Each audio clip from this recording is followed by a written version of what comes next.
JoJo's Bizarre Adventure Stone Ocean, the sixth part of the long-running series of JoJo's Bizarre Adventure.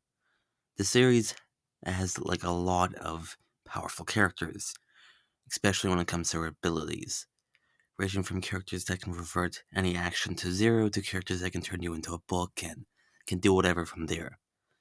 But today I'll be focusing on one of the Joestars, that being the first and currently only JoJo, that being Jolyne Kujo, the daughter of Jotaro Kujo.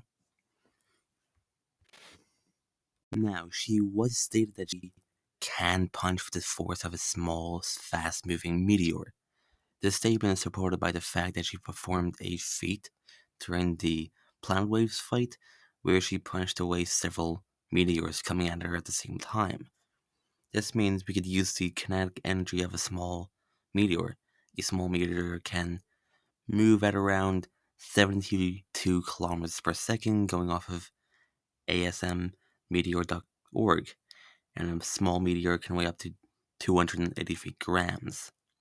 We can use the speed of an average meteor, the 72 kilometers per second one I mentioned earlier, as a lowball estimate, but we can also consider the fact that JoJo characters are casually the speed of light.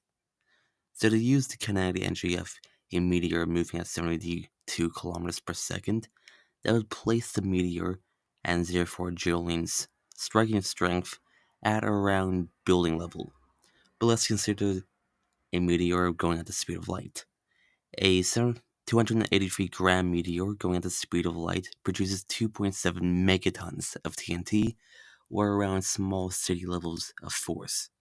Alright, now there are people who tend to downplay Jolyne's strength for whatever reason by using the statement where she said early on in Stone Ocean, mind you, that she can't barely break steel bars. There's several feats that, prove otherwise. There's the meteor feat I mentioned before. There's the fact that, in an early arc of Stone Ocean, she bent steel bars by punching them. She punched an enemy hard enough that it was sent several meters in a broken airplane, like a piece of airplane metal, basically. And these are just a handful of feats that go against the whole um, idea of Jolyne barely being steel bar level or whatever.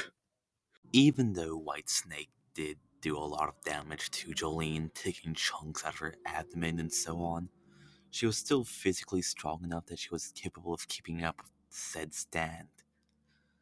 Going off of guidebooks and so on, White Snake has destructive power that is comparable to a rank A or possibly higher. For comparison, a stand with a rank A in anything really is considered to be one of the best ranks for a stand in that category.